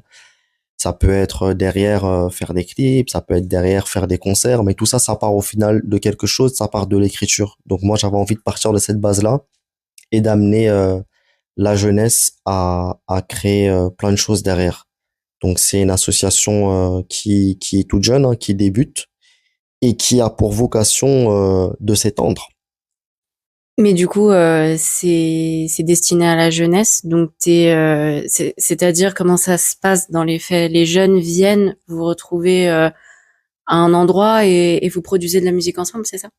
Alors, dans les faits, on a deux grandes parties qu'on pourrait définir. Une qui est déjà en place et une qui va débuter dans quelques mois. Donc, moi, j'interviens beaucoup dans des structures, ça peut être des collectivités territoriales, ça peut être d'autres associations. Et du coup, je donne des ateliers d'écriture. Et par la suite, si c'est quand c'est possible, on pousse, donc on monte d'autres projets en partant de ce qu'on a travaillé.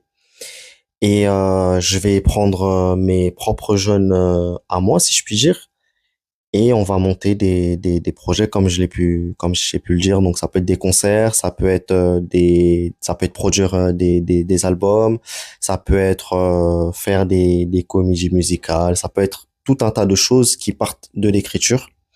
Et on vise effectivement plutôt les jeunes, mais pas que en réalité, parce que j'ai vraiment envie d'amener cette notion de transmission. Donc ça peut être de par des personnes qui sont beaucoup plus âgées, parce que on a à apprendre aussi et ils ont aussi à apprendre. Moi, quand je travaille avec des jeunes, j'apprends énormément d'eux, comme ils apprennent de moi. Et il y a toujours cette notion de passation, d'héritage au final, que j'ai beaucoup envie de mettre en avant. Et, et du coup, qu'est-ce que je voulais dire? Parce que évidemment, je tiens à dire que Phébé fait des singeries depuis tout à l'heure. Donc voilà. Elle m'a déconcentrée. Mais du coup, ça se présente sous forme enfin, je dirais pas des stages, mais c'est-à-dire, est-ce que c'est régulier? Vous voyez les jeunes à qui tu du coup donnes des cours d'écriture, vous voyez fréquemment, ou est-ce que c'est vraiment pour un projet en particulier et voilà, ou enfin Les deux. les deux, dans le sens où par moment c'est assez ponctuel. Donc ça va être un atelier d'écriture classique qu'on peut poursuivre des fois sur le long, qu'on peut aussi étendre sur d'autres projets comme je l'ai dit. Et avec les jeunes que j'ai en base, donc dans ma structure, là c'est un peu plus régulier et on va un petit peu plus loin. Donc on a les deux, on a vraiment les deux. Alors moi, je voulais poser Moi, j'ai mis ma bouche super proche du micro, j'espère que ça va agresser personne. Il y a eu une grosse... C'est des choses qui arrivent. J'ai littéralement galoche le micro, navré. Moi, je voulais savoir, étant donné ton passif de rappeur et de lecteur finalement assez conséquent, tu es amené à travailler avec ces jeunes au niveau de l'écriture. Seulement, j'imagine que comme tout à chacun, tu as un domaine de prédilection. Comment est-ce que tu vas faire pour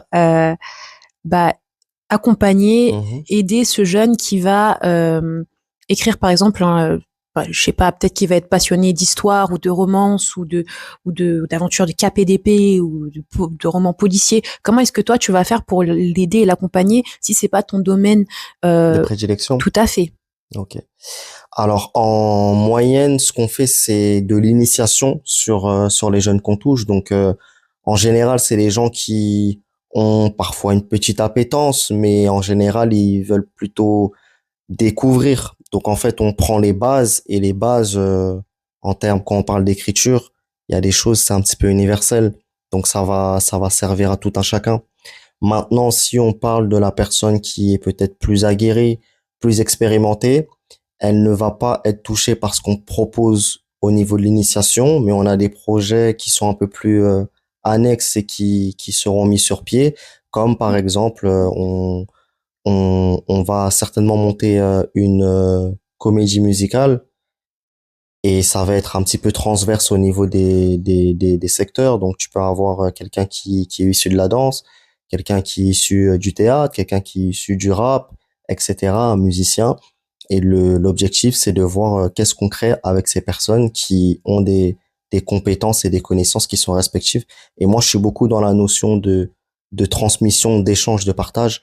Donc, j'ai énormément à apprendre de toutes les personnes que je fréquente, comme ils ont, je l'espère, à apprendre de moi. Mais oui, tu es un puits de connaissances, monsieur Meurtry. Autre question qui est totalement autre, qui n'a rien à voir avec la précédente. Est-ce que tu officies dans toute la France, ou est-ce qu'on peut te retrouver dans des lieux particuliers?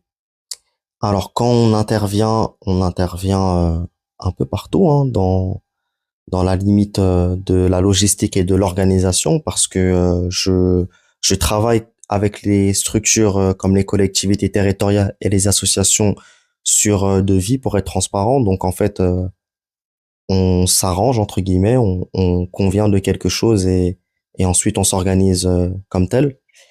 Et dans ma structure, moi je suis basé sur Esanville, donc on peut me retrouver sur Esanville.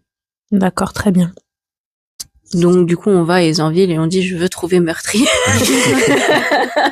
pour apprendre à écrire, s'il vous plaît. T'es un peu le Alors sorcier très du village. précisément, quoi. on sera à côté de la mairie des Anvilles, donc c'est assez identifiable. On sera à côté de la mairie, donc voilà. Après, on peut me suivre tout simplement sur les réseaux et il y aura toutes les infos. Donc c'est plus simple, je pense. Et ben c'est une très belle aventure qui commence. On espère que ça va bien se passer. Je vois que Momo lève le doigt comme un enfant très sage. J'ai envie de poser une question à Meurtri. Comment tu fais pour choisir tes featuring? Est-ce que c'est tu regardes aussi le côté humain ou c'est que le côté artistique qui compte?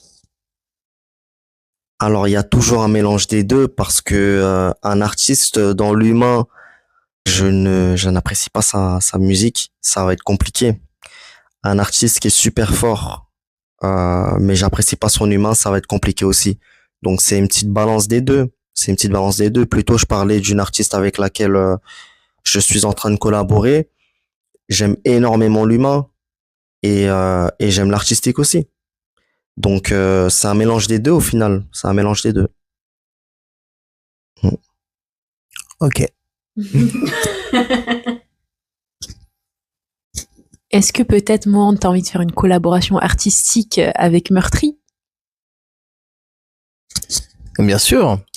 Bien sûr, s'il a besoin de voix off pour faire des, je sais pas moi, des blagues ou raconter quelque chose, du storytelling ou quoi, avec plaisir. Ah oui, surtout qu'il est très doué. Hein. Et Si oui. vous avez besoin d'une personne qui a la voix qui change, n'hésitez pas à passer par Mohand, qui est vraiment une personne très très talentueuse. Et pareil, si Meurtri veut m'aider à écrire si je vais faire un freestyle marrant ou un truc comme ça, il pourrait m'aider à écrire des trucs. C'est beau, vous êtes en train de témoigner d'un amour artistique naissant, incroyable. Il faut mélanger l'art. Voilà, il faut mélanger l'art. Mais oui, Ben oui, c'est pourquoi est-ce important. que chacun devrait rester dans son secteur? Eh oui. Mélangeons-nous, le Exactement. métissage. Exactement. Yannick Noah. Eh oui, marchons pieds nus. Marchons pieds nus. Fabriquer des chaussures, ça pollue et ça fatigue les Chinois, donc marchons pieds nus. Vous avez vu, il est drôle. Un petit peu. Mais Momo, tu n'as pas dit où est-ce qu'on peut te retrouver? Alors, me retrouver déjà sur les réseaux sociaux, mais ce sera indiqué, j'imagine. Donc, sur les Non, pas réseaux du sociaux, ce sera pas indiqué. Bah, écoutez, mon nom et mon prénom, Mohand Touba, sur tous les réseaux sociaux, c'est ça. Mohand Touba, tout collé, voilà. Et sinon, je joue sur Paris, voilà, un peu partout, là où on m'accepte. Voilà, c'est pas facile. On trouve pas des plateaux, voilà, la veille pour le lendemain. Donc, ouais, un peu partout sur Paris. Mais de toute façon, je mets tout régulièrement sur les réseaux. N'hésitez pas d'ailleurs quand vous allez le voir, il joue souvent gratuitement le petit Mohand de Touba, donc n'hésitez pas Malheureusement. n'hésitez pas à mettre 50 centimes dans le chapeau à la sortie, histoire qu'il puisse se payer des Kinder Bueno. Si ça me rembourse au moins mon ticket de métro pour venir, c'est bien. Ah, on arrête, on est en train de dire n'importe quoi dans le podcast là. C'est pas grave, il faut un peu de digression. Est-ce qu'on passerait pas à la conclusion ou est-ce que tu as d'autres... Oui, ben on va passer à la conclusion. Écoutez, Écoutez, messieurs, vous êtes embauchés. Yes. nous avons quelques questions à vous poser pour conclure. Donc, on va le faire tour à tour. Alexandre, le morceau dont tu es le plus fier, et pour moi, le sketch dont tu es le plus fier. C'est une question très compliquée pour un rappeur parce que C'est pour ça qu'on tes te la morceaux, pose. c'est comme tes petits bébés, donc il y en a beaucoup. Donc je vais en citer un, mais peut-être que si un jour j'ai une autre discussion, sachez que j'en citerai un autre. C'est tout à fait normal. Si je devais rediriger vers un morceau, je redirigerais les auditeurs vers Demain j'arrête. Coup de temps, papa va mourir, cancer incurable, j'en ai tellement sur les épaules, je marche sur des roses, mais personne ne voit les épines, je suis trop nostalgique de l'époque, on marchait à 10 ou à 20, on partageait tout ce qu'on avait, et celui qui parle on le nique, mais maintenant c'est plus comme avant, je vais donner le fond de ma pensée, le quartier s'est jamais remis de la mort de Moha.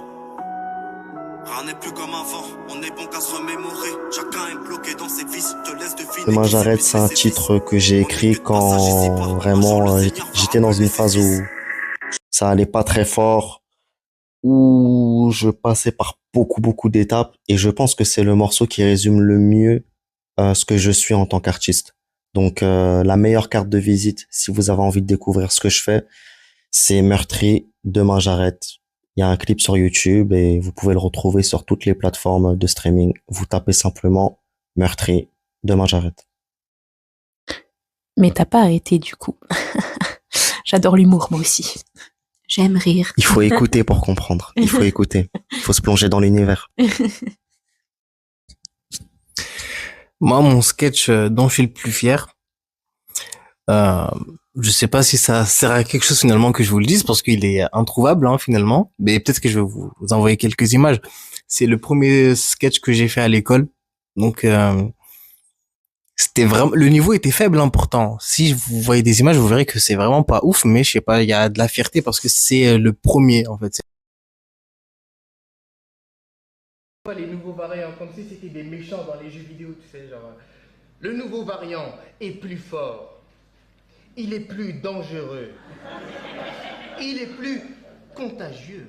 Donc je sais pas, ça c'est côté nostalgique un peu, je suis fier de ça parce que c'est vraiment pas facile de monter sur scène et de se livrer en fait. Et c'était la première fois et les gens ont rigolé alors que le niveau était vraiment pas ouf objectivement. Donc fier de ça. Voilà. D'accord. Très bien. Deuxième question, cette fois-ci peut-être un petit peu plus what the fuck parce qu'on est quand même dans un podcast très voilà sur l'écriture et sur la lecture. On voulait savoir si vous ne pouviez lire qu'un seul livre dans votre vie et ce à répétition. Vous ne pouvez pas changer de livre. J'ai ma petite idée pour Mohand de Touba, mais pour Monsieur Meurtri, lequel ce serait? Alors vous avez des questions compliquées. Hein. Je pense que si je devais lire qu'un seul livre et que c'était le seul, ce sera un livre religieux hein, parce qu'il y a, on n'a jamais fini on n'est jamais au bout finalement. Donc je pense que ça serait la Bible. Si je devais lire un seul livre et rien d'autre, ouais, je pense que ça serait la Bible. Ok, très inspirant. Très très bonne question. Franchement, je sais pas quoi répondre. Tu dis pas le Coran, t'as un impie. Non, parce que, en fait, je voulais dire le Coran, mais comme il a dit la Bible, on va pas donner tous les deux la même réponse. Bah, tu peux le faire si c'est ce que tu penses. Oui. Hein. Oui. Si tu veux, tu peux poser la question à l'organisatrice du podcast, la créatrice, comme ça, elle est dans le caca. Toi, t'aimes trop me foutre dans la sauce, en fait. Alors, Mohand, tout va. Non, pour varier quand même les réponses, franchement, je sais pas. Peut-être mon livre, peut-être le royaume de Kensuke, rester là-dessus, je pense. Ouais, peut-être rester là-dessus. D'ailleurs, je vous conseille de le lire, s'il vous plaît. S'il vous plaît. S'il vous plaît. Je vous conseille de le lire, s'il vous plaît. Ah là là. Et vous? Alors, j'ai dit l'organisatrice. Moi, j'ai besoin de temps. L'organisatrice a besoin de temps. Donc, on va demander à l'autre organisatrice. Je t'emmerde. Ah, c'est très, très compliqué. Moi, je pense que ce serait une œuvre japonaise. C'est un manga avec lequel j'ai grandi et que je redécouvre au fur et à mesure du temps. C'est Full Metal Alchemist, qui est un de mes mangas. C'est mon manga préféré de tous les temps et ça parle vraiment de tout. Si vous l'avez jamais vu, déjà regardez le Brotherhood. Regardez pas la version de 2004 ou 2000, je sais pas combien, sinon on va se battre. Je sais pas où vous êtes, mais on va se battre. Je mets des menaces. Ce n'est pas des vraies menaces. Continuez à écouter le podcast, s'il vous plaît. Ça parle vraiment de tout. Ça parle de la guerre et de ses conséquences. Ça parle de l'humain. Ça parle de l'amour. Ça parle d'accepter la mort parfois. Parfois, t'as pas le choix d'accepter la mort. T'as pas le choix aussi que de t'accepter en tant qu'humain. Quand tu merdes et tu dois prendre tes responsabilités. C'est vraiment un manga qui va traiter de tout et tu peux autant le lire en tant qu'enfant et être impressionné par les scènes de combat et la musique et l'ambiance finalement qu'il y a dans cette œuvre, et le redécouvrir en tant qu'adulte et être tout simplement transporté parce que ça parle de tellement de choses, ça touche à tellement d'éthique, et en plus de ça, c'est un shonen qui a été écrit par une femme, et il y a peu de femmes qui écrivent des shonen, et pour moi, c'est une des meilleures œuvres que j'ai pu lire de ma vie. Donc, je remercie à cette autrice d'avoir créé ce manga qui me fait encore vibrer aujourd'hui. J'ai pleuré. Je te passe le micro. Du coup, j'ai toujours pas de réponse. Voilà. Mais je pense que si je devais me tourner vers un genre, ce serait les contes. Parce que c'est aussi les premières lectures, déjà qu'on a tous fait, hein, voilà, les premières lectures, auxquelles on a été confrontés. Et je resterai vraiment sur le conte parce que il y a cette innocence, entre guillemets. Il y a aussi le fait d'apprendre de ses erreurs, et surtout que bon, la vie est dure, faut se calmer, vraiment, vraiment, faut des choses plus légères. Donc je pense que si je devais rester qu'avec un seul genre de livre, tout le reste de ma vie, ça serait quelque chose de léger pour atténuer. Attends, question. Les contes, dans le sens, les contes écrits à l'ancienne, genre les frères Grimm, comment ils s'appelaient, Perrault, ou les contes genre Disney, parce que c'est quand même un peu hard, les Grimm et Perrault. Hein. Je pense les contes qu'on avait quand on était petit, donc c'est-à-dire pas forcément Disney, mais pas forcément les trucs très hard, type peau d'âne, ce genre de choses, mais des choses plus tranquilles. Tu te souviens la sorcière, comment ça s'appelait, les contes de la rue Broca. Ah, c'est incroyable. Incroyable. Ben, je pense que ce genre de conte, tu vois, quand t'as passé une mauvaise journée, ça fait du bien. Ça fait du bien. Et je fais une confession. J'ai bientôt 25 ans. Oui, des fois. Quand je passe une très mauvaise journée et que le RERD n'a pas voulu coopérer avec ma personne, bah, ça m'arrive de rentrer chez moi et de mettre YouTube, et de regarder ça pendant toute la soirée et de m'endormir devant. Parce que voilà. C'est compliqué d'être adulte, mais Morane, ça va. C'est très compliqué d'être adulte, c'est vrai. Non, c'est réel, ça fait du bien, ça fait rêver. Un peu d'évasion. Exactement. Finalement, c'est ça aussi l'écriture, c'est faire rêver les gens. C'est pas forcément que on n'en a pas forcément parlé, on n'a pas forcément abordé cette thématique, mais c'est aussi permettre aux gens de rêver et de s'évader. Et ça, c'est beau. À travers les sketchs, c'est ce que tu fais. À travers l'écriture, c'est ce que tu fais aussi. Enfin, dans les chansons plutôt, c'est ce que tu fais aussi. Et pour ça, on vous en remercie, les garçons. Merci à vous. Donc voilà, mais il y a une personne qu'on n'a pas du tout présentée, au fait, parce que j'ai oublié de dire une chose, c'est que Mademoiselle Phébé, à ma gauche, a aussi des réseaux, il me semble. Bah oui, on ne t'a pas présenté, mais un petit tour vite fait. Parce que toi aussi, du coup, quelque part, t'es une artiste, t'écris pour tes réseaux, et tu cherches à faire rêver aussi, c'est bien. Oui, tout à fait. Voilà, c'est très bien, mais toi, t'es plus côté Disney, pour le coup. Tout à fait. Donc vraiment, ça nous fait vraiment rêver, ça, par contre. On essaye. Après, je vais pas vous mentir, notre compte Disney aborde aussi des thématiques qui, moi, je trouve dérangeantes. Il y a une vidéo qui va arriver dans pas longtemps parce que ça demande quand même énormément de recherche sur vraiment dans tous ces aspects, autant dans le rêve que dans le cauchemar. Mais n'hésitez pas à venir nous voir sur TikTok, sur YouTube et sur Instagram, c'est Sistoun. Et voilà. Encore un hashtag que je ne mettrai pas. Et ben écoutez, je vous remercie à tous d'avoir participé à ce podcast. J'espère que vous avez passé un bon moment. Moi, j'ai adoré. C'est le premier épisode que je tourne et ça me hype. Oui. Ouais, franchement, c'était super bien. Et on espère qu'il y en aura plein d'autres.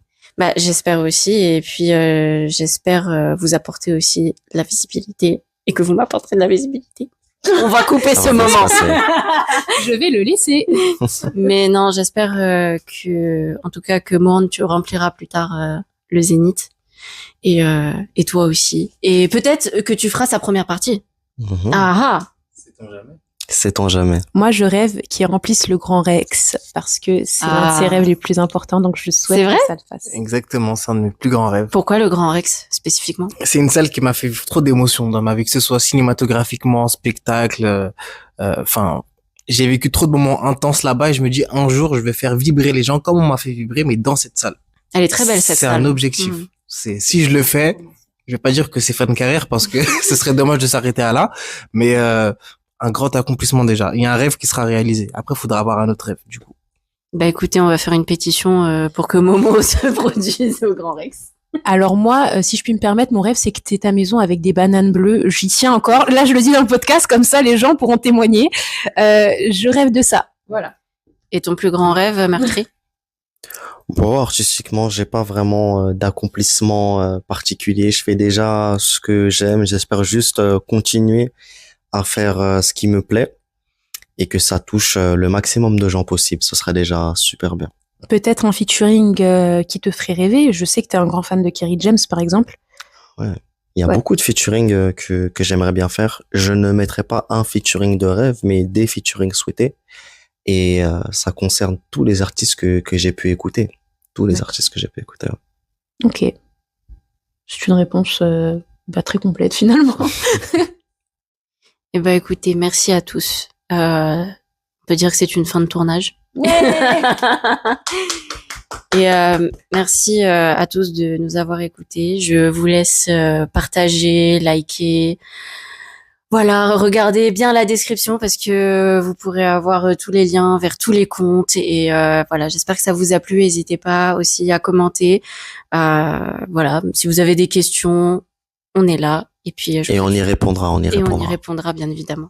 Oui, maman. Et abonnez-vous à nos chaînes parce que autant lui il a 7000 abonnés, ça va, mais moi j'en ai 300 je crois, donc abonnez-vous, s'il vous plaît, faites grimper les scores, merci beaucoup. Il a besoin de mettre la daronne à l'abri. Voilà, pour l'instant elle a l'abri de bus mais ça ne suffit pas.